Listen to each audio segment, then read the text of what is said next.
खीर जो है, खीर में कोई जहर था और उसके कारण से, खीर खाने के कारण से सभी जितने भी अंधे थे वो सब है ना जो है ना उनका स्वर्गलोक गमन हो गया। ये बात जैसे ही राजा ने सुनी, राजा इतना दुखी हुआ कि मैं तो धर्म कर्म करने के लिए, मैं तो अच्छा करने के लिए मैंने ये सब किया था, पता नहीं ऐसा पाप मेरे हाथों से कैसे हो गया। मेरे अंदर क्या ऐसी बात हुई कि मैं जिस अन्न को खिलाना चाह रहा था उस अन्न में जहर डल गया और जिनकी मैं सेवा करना चाहता था वो चले गए। राजा तो महाराज जी सिंहासन से उठा और जैसा था वैसा का वैसे ही वो राज उसको छोड़ करके चला गया। किसी को नहीं पता राजा किधर जा रहा है। राजा चलता चला गया, चलता चला गया। बाद में जो जाकर के एकदम, ये राजा साहब कहाँ, राजा साहब कहाँ, राजमहल में सब ढूंढे, पर राजा तो राजमहल के गुप्त दरवाजे से निकल करके और जंगल की तरफ चलता चला गया। जाता जा रहा है, जाता जा रहा है, जाता जा रहा है। जब शाम हो गई तो राजा को लगा कि अब इस जंगल में कहाँ रुकना होगा। तभी उसको एक गांव दिखाई दिया। राजा ने सोचा कि रात को मैं यहाँ रुक लेता हूँ, अगली यात्रा सुबह से फिर शुरू करूंगा, क्योंकि जंगल में तो हिंसक जीव है, रात में कैसे दिक्कत होगी। वो राजा जो है उस गांव में पहुंचा, भेष बदल रखा था। उस राजा ने जो है लोगों से पूछा कि भैया मैं एक रात रुकना चाहता हूं, मैं कहाँ रुकूं। किसी ने कहा कि एक भगत है और वो जो है उसके माता पिता तो मर गए हैं, दो बहन भाई हैं, दोनों बहुत भक्ति करते हैं, बहुत अच्छे हैं, और जो है तुम उनके घर में रुक सकते हो, वो बड़े भगत हैं। राजा जो है उनके घर में गया, भाई से पूछा, बोले निवेदन किया, बोले एक रात रुकना चाहता हूं। भाई ने कहा, बोले ठीक है रुक जाइए आप, मेरी बहन है, जवान बहन थी, और जो है तो राजा को उन्होंने रोक लिया।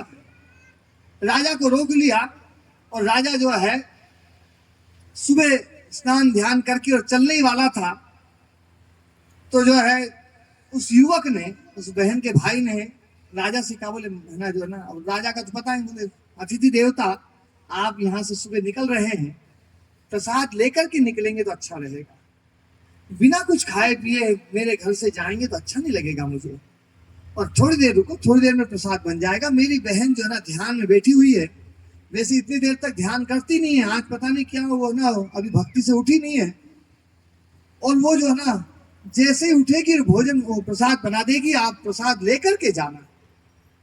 भाई ने रोका तो राजा रुक गया। बहन को उठी 7 बजे भक्ति से, जैसे उठी भाई ने कहा, बोले बहन तू आज इतनी देर तक क्यों बैठी रही। बोले क्या करूं भाई, आज तो एक ऐसा मुकदमा आ गया। बोले क्या।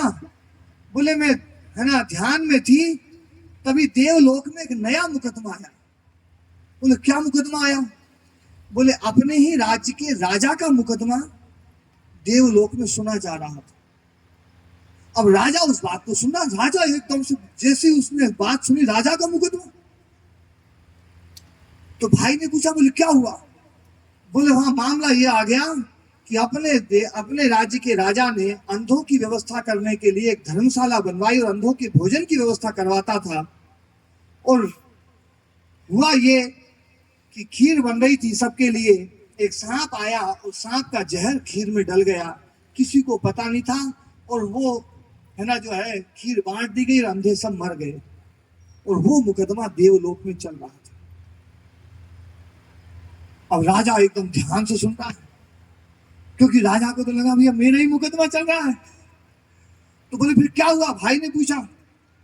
बोले वहां पर सब लोग निर्णय कर रहे थे कि भैया जो है ना इसका पाप वास्तव में किसको मिलना चाहिए, इसका दंड किसको मिलना चाहिए, पाप किसका है। कई देवगणों ने कहा, बोले तो राजा का पाप है, कि राजा ही हमने खिला रहा था, राजा को ध्यान रखना था, ये पाप तो राजा ने किया है, इसका दंड तो राजा को मिलना चाहिए। कई देवों ने कहा, कई गणों ने कहा, बोले कि नहीं ऐसा नहीं है, ये तो अंधों का ही कोई पूर्व जन्म का भाग्य था, उसके कारण से जो है। किसी ने कहा नहीं वो सांप का दोष था, सांप मंगाया। किसी ने कहा बोले रसोइये का दोष था। तो भाई ने पूछा, बोले फिर क्या हुआ। बोले आज कुछ निर्णय नहीं हुआ और भगवान ने बैठक कल के ऊपर टाल दी। अब बैठक कल के ऊपर टाल दी। ये बात जैसी राजा ने सुनी, अब राजा तो जाने के लिए बिल्कुल झोला तैयार था। राजा ने सोचा यार ये तो मामला जो है ना, जो है निर्णय सुन करके जाना चाहिए, पर वो रुके तो कैसे रुके। खैर बहन ने भोजन बनाया, राजा ने प्रसाद पाया, पर प्रसाद पाने में मन नहीं लग रहा, मन केवल उस मुकदमे में, मन पूरा उस मुकदमे में। तो जो है राजा ने भोजन किया। भोजन करने के बाद में उस युवक से कहा, बोले भाई मैं है ना जो है एक निवेदन करना चाहता हूं, हिम्मत नहीं हो रही है। उस युवक ने कहा नहीं, बोले बताइए अतिथि देवता आप जैसा। बोले आज थोड़ा सा जो है ना, मेरा जो है सुबह तो थोड़ा सा ठीक लग रहा था, पर अब मेरे में चलने फिरने की हिम्मत नहीं रही, और आज मुझे यदि एक दिन का और आश्रय तुम्हारे घर में मिल जाए तो बड़ी कृपा होगी। युवक ने कहा, बोले अरे इससे अच्छा बड़ा सौभाग्य क्या हो सकता है मेरे लिए। आप यहाँ रुके, एक दिन नहीं आप 2 दिन रुकिए, कोई दिक्कत नहीं, आपका स्वास्थ्य पूरा ठीक हो जाए तब आप जाना। राजा को बड़ी तसल्ली हुई, राजा वहीं पर बैठ गया, भजन करने लगा। लेकिन जैसे ये चर्चा गांव में पहुंची कि भैया वो एक रात को एक है ना एक युवक आया था, और है ना जो है वो उस घर में जो ना रात में रुकने के लिए गया था, वो सुबह वहां से निकला नहीं है। अब दोपहर हो गई अभी भी नहीं निकला है। हो ना हो वो युवक जो है उसके मन में कोई खोट आ गई है, हो ना हो वो उस बहन को लेकर के जाना चाहता है। और गांव वाले सब अपने अपने हिसाब से जो जिसका जैसी वृत्ति, जैसा जिसका विचार, वैसे वैसे सब सोचने लगे कि वो आदमी जो आया है उसकी नियत में खोट है, उसमें ये है वो है, हो सकता नहीं वो लड़की ऐसी होगी क्योंकि लड़की ने रोका होगा, यूं किया होगा। सब अपने अपने दिमाग से जो जो करने हैं। पूरे दिन भर उसी की चर्चा गांव में चलती रही। ताश खेले, ताश में भी वही चर्चा, दूसरे और काम करे उसमें भी वही चर्चा, सब दिन भर बुराई करते रहे उसको। शाम हो गई, शाम को भी बुराई करते रहे, बुराई करते करते रात में सो गए। सुबह तो राजा बहुत जल्दी वक्त उठ लिया, नहा धोकर के बिल्कुल तैयार जो ना जो है कि वो आज मुकदमा होगा, उसका निर्णय होगा, और निर्णय होगा तो निर्णय के बाद में पता नहीं क्या जो है ना।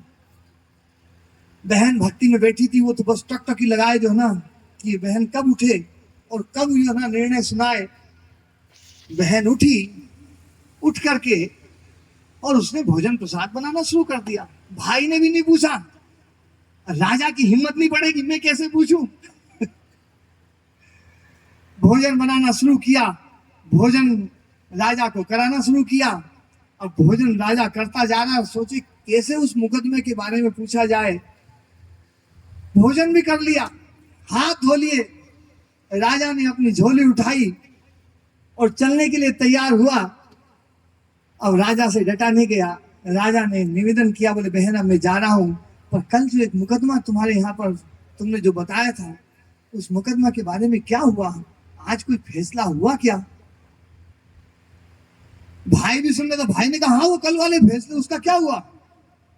बहन ने कहा, बोले भैया उसमें तो जो है पाप तो बड़ा भारी था, और भगवान भी बड़े असमंजस में थे कि इसका पाप किसको दिया जाए, लेकिन उसका पूरा पाप अपने गांव वालों ने आपस में ही बांट लिया।